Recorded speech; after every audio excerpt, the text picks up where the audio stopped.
the shit. What's going on, Halloween hoes? Happy October. Welcome back to Soundfest 2024. I'm your host, PJ fucking Bozak, murder boy extraordinaire. We'll just get back to the horror movies. And today, I thought we'd tackle the anthology horror movies, which are, separate horror movies within one horror movie, within one horror movie with a big wraparound story, like Trick or Treat, the VHS movies, and recently I've reviewed Creepshow 2. So we're going to dive back into that kind of shit. All right, and we're going to do 1995's Tales from the Hood. That's right, Tales from the Hood, which is like an African-American horror story anthology, which is great. Has some great actors in it, some great stories, some really good topics being addressed here in this movie, like gang violence and just how cops are, police brutality, and just a whole slew of things, a KKK, just a whole bunch of shit. And it's directed by Rusty Condiff, and he did a lot of work on the Chappelle Show. And it's also written by Rusty Condiff and Darian Scott, who was also responsible for Tales from the Hood Part 2. And Rusty Condiff even put his parents in this movie in very small roles. The budget for this movie was $6 million they were given to make this motherfucker. And they ended up grossing $11 million in the box office, which ain't too bad.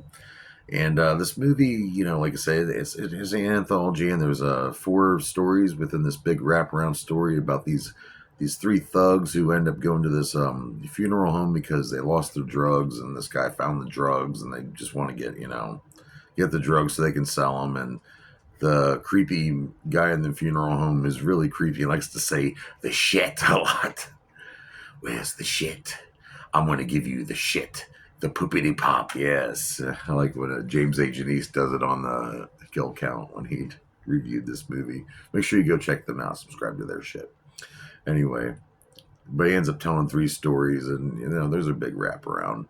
But who stars in this motherfucker? Well, this has a lot of people in it, and I can't name everybody, but I'll name who I can. We have Samuel Monroe Jr. playing Bulldog, one of the thugs who wants to get the shit. The shit. Rick Harris playing Little Deke. He gets a gun down in the one story. Paula J. Parker playing Sissy. We have DeAndre Bonds playing Ball, another one of the gang members in the very beginning. Tom Wright playing Martin Morehouse. And it's a sad thing what happens to this character. But I just reviewed the Creepshow 2, and he's also in that movie as the hitchhiker who gets hit, the hit and run situation. That was a great story.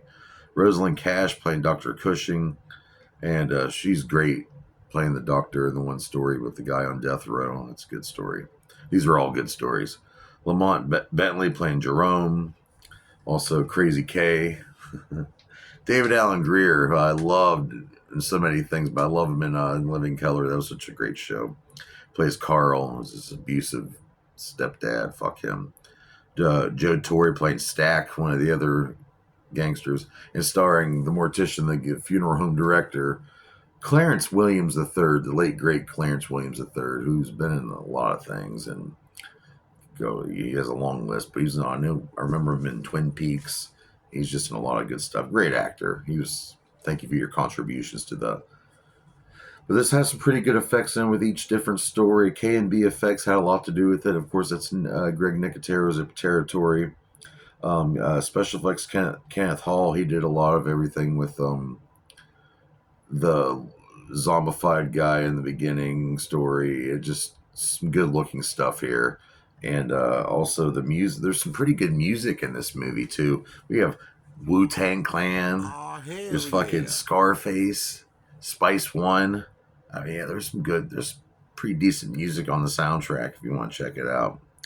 And what are there's pretty much there's 5 stories, but the wraparound story is like Welcome to My Mortuary, and that's the the funeral director telling him all 4 of these stories, and it wraps around back to them, and it's pretty cool, pretty intelligent how they bring it all together.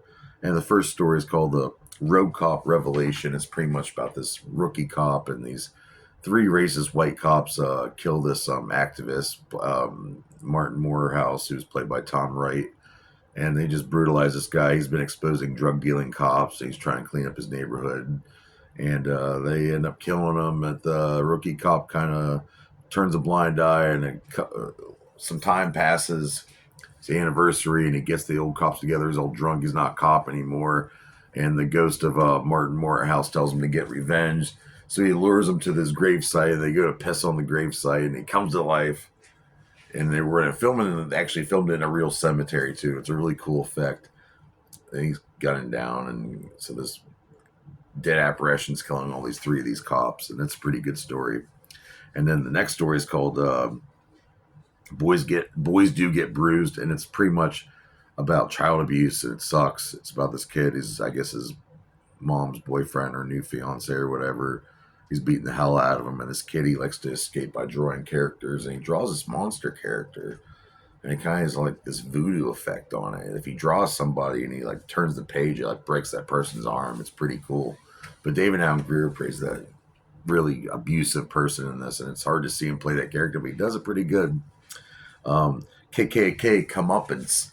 It's about this southern guy running for governor who they got exposed that he was in the KKK, and he's trying to make it look like, oh, I'm not racist anymore, and this and that. And as a political advisor ends up falling down the steps accidentally.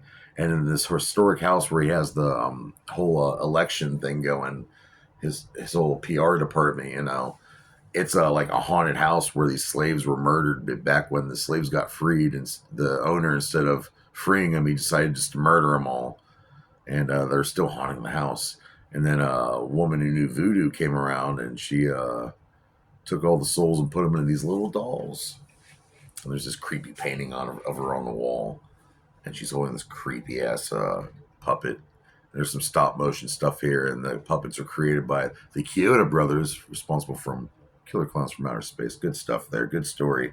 And then the last story is the Hardcore Convert. It's pretty much about this guy who almost dies during this gang encounter, and he gets sent to he's on death row, and something happens to him. He ends up going through this really spiritual kind of thing. There's a lot of talks of like black on black violent crimes. And it's just, there's a lot of commentaries that still, I hate to say it, they still exist to this day. There's still police brutality. There are great cops out there. I'm not going to trash them all. And there's just, it's really shitty. But these guys dressed in the style of a horror anthology. And wait till you see the wraparound story with Clarence Williams III. It's a good movie. It is. I really recommend it. I think it's on Peacock right now if you want to go see it. But what do I rate Tales from the Hood? This classic anthology horror from 1995. I'm going to have to rate it 3 out of 5 dog dicks. That's a good rating. So join me here tomorrow night on Soundfest. But before we do that bullshit, here's a quick little clip from the movie Tales from the Hood. Anthology horrors. I freaking love them. Tales of Terror, Cat's Eye. I mean, this one's really good. 1995 it came out. Yeah, he's pissing on the freaking grave. You sick bastard. Ah! Take that, piggy! Let's say they freaking killed this guy and made it look like he was on drugs, and he's trying to save the neighborhood because he's sure as fuck weren't gonna fucking do it. Fuck. Sorry if I'm dropping too many F-bombs. Here he is. He's back from the dead, motherfuckers. Oh, this freaking movie is awesome. Highly recommend you guys go out and watch it. It's on Peacock. Ooh. Fuck, look at that shit.